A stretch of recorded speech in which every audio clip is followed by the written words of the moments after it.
कई बार भूल रे अंदर पाप हो जावे, उन्हों भी प्रायश्चित करो, पश्चाताप करो।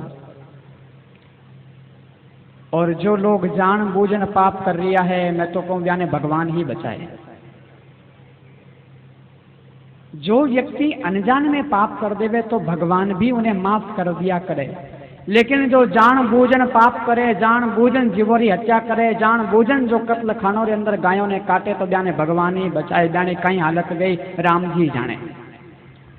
आज अपने ही इन भारत देश के अंदर, इस भारत देश के अंदर हजारों गायें कटी जा रही है, हजारों गायों की दुर्दशा हो रही है। अरे देखो तो सही, ये हमारा देश, ऋषियों का देश, ये भारत देश, हमारी यह भारतीय संस्कृति, कितना सुंदर देश, और इस देश के अंदर आज गायों की ऐसी दुर्दशा हो रही है।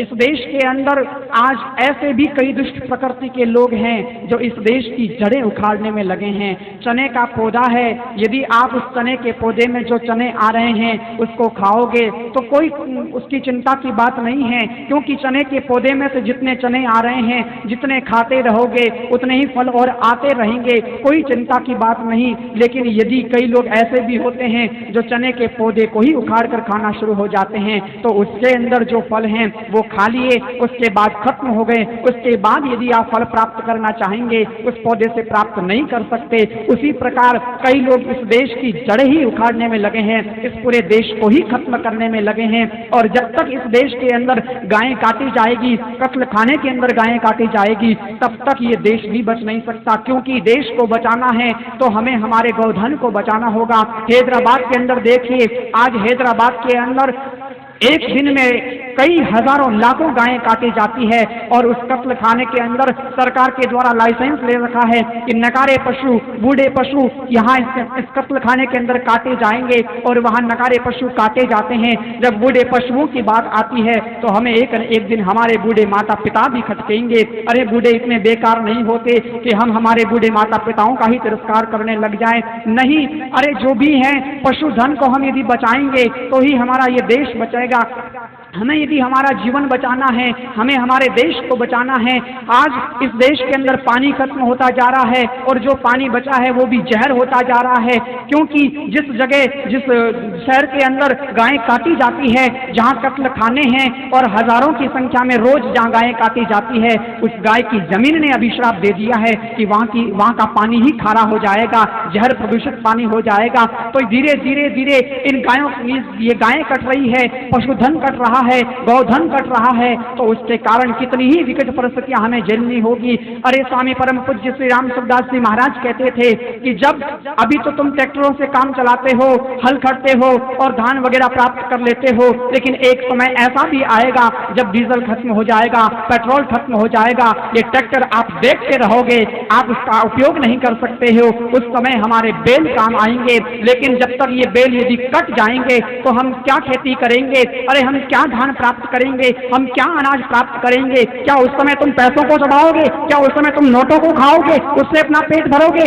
अरे कितना भी हो जाए, कितना भी व्यक्ति बिजनेस क्यों ना कर ले, कितना भी बड़ा व्यापारी क्यों ना बन जाए, लेकिन पेट भरने के लिए उसे भी अनाज ही खाना होगा। तो हमें हमारे बैलों को बचाना होगा, हमें हमारी गायों को बचाना होगा, इस गौधन को बचाना होगा। अरे हमने कितनी ही पीड़ा सही, हम कितने दिन गुलाम बने रह गए। अरे आज भारत स्वतंत्र होते हुए भी, स्वतंत्र होते हुए भी, आजाद होते हुए भी भारत गुलामी की ओर जा रहा है। मेकाले ने कहा था, जब भारत स्वतंत्र हुआ तो लोगों ने कहा अरे भारत तो स्वतंत्र हो गया। मेकाले ने कहा चिंता मत करो, मैं भारतवासियों को, इन लोगों को ऐसी पढ़ाई करा के जाऊंगा कि ये भारत आजाद होने के बाद में भी, स्वतंत्र होने के बाद में भी ज्यादा दिन स्वतंत्र नहीं रह पाएगा, एक न एक दिन ये गुलामी झेलेगा ही झेलेगा, गुलाम हो ही जाएगा। और वही आज हालत हमारी हो रही है, ये देश धीरे धीरे गुलामी की ओर जा रहा है। कितनी ही पीड़ा हमने सही, अरे अब तो कम से कम उस पीड़ा से मुक्त हो, कम से कम अब तो जागृति लाओ। लोग तो सरकार पर भरोसा करते हैं, लोग नेताओं पर भरोसा करते हैं, अरे ये नेता कुछ भी नहीं करने वाले हैं। नेता तो आपको 2-4 गोलियां देकर के सुलाना चाहेंगे, नशे की गोलियां देकर के सुलाना चाहेंगे, क्योंकि जब तक लोग सोते रहेंगे तब तक ही ये अपनी गद्दी पर बैठ सकते हैं, राज्य कर सकते हैं। लेकिन अब हम लोगों को आगे आना होगा, नेताओं के भरोसे बैठे रहे तो नेता तो केवल अपना स्वार्थ देखते हैं, परमार्थ की भावना इनके मन में होती ही नहीं है। भारत के नेता ही ऐसे हैं। लेकिन अब हमें कदम आगे बढ़ाने होंगे, हमें ही आगे आना होगा। अरे कई लोग कहते हैं महाराज आपको क्या मतलब, आप क्यों गायों की बातें करते हो, आप क्यों ऐसी चर्चा करते हो। हम कहते हैं भाई हमको तो चर्चा करने के लिए मजबूर कर दिया है तुम लोगों ने। यदि तुम लोग जागृत होते, अपने कदम पहले से आगे बढ़ाए रहते तो हमको भी आगे आने की जरूरत नहीं होती, हम हमारी भजन साधना करते। लेकिन तुम लोग ही सोते रहे तो तुम लोगों को और कौन जगाएगा, हमें ही आगे आना पड़ेगा। ऐसे दिव्य संत आगे आते हैं तब ही हम लोग जागृत होते हैं। केवल अपने को अंदर जागृति की जरूरत है, हम लोग सचेत तो हैं ही, एक चिनगारी की जरूरत है। यदि चिनगारी लग गई तो वो क्रांति हमारे अंदर जरूर आएगी और उस पीड़ा से हम मुक्त हो जाएंगे। किसी कवि ने लिखा है, हो गई पीर पर्वत सी अब पिघलनी चाहिए, हो गई पीर पर्वत सी अब पिघलनी चाहिए। इस हिमालय से अब कोई नई गंगा निकलनी चाहिए, इस हिमालय से अब कोई नई गंगा निकलनी चाहिए। सिर्फ हंगामा खड़ा करना मेरा मकसद नहीं, सिर्फ हंगामा खड़ा करना मेरा मकसद नहीं, मेरी कोशिश है कि ये सूरत अब बदलनी चाहिए। अरे मेरे सीने में नहीं तो तेरे सीने में सही, लेकिन हो कहीं तो आग, लेकिन आग जलनी चाहिए। अब क्रांति रूपी आग हमारे हृदय के अंदर जलेगी तो ही हम गोधन को बचा पाएंगे, तो ही हम पशुधन को बचा पाएंगे। आज ये विकट परिस्थितियां आई है सज्जनों, आज तक तो पशु तक सीमित है कि ये विकट परिस्थितियां बेचारे पशु झेल रहे हैं, गायें झेल रही है, ये दुख गायों को हो रहा है, तकलीफ सारी गायें सह रही है। लेकिन वही सारा दुख एक अवस्था ऐसी आएगी हमारे ऊपर आएगा, ऐसी कठिन परिस्थिति आ जाएगी तब हम जी ही नहीं पाएंगे और एक एक दाने के, एक एक अनाज के दाने के लिए हम लोग तरसेंगे।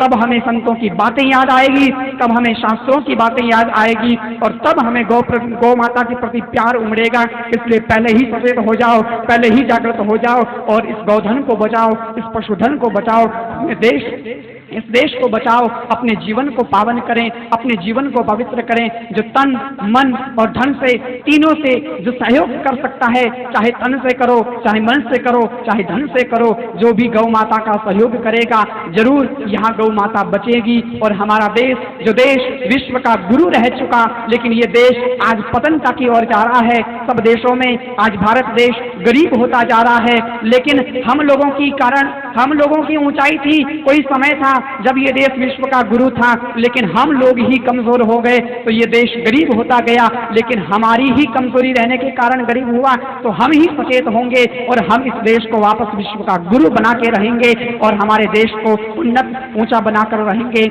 उन्नत होता रहेगा, गायें बचेगी तो ही हमारा देश बचेगा, तो ही हमारा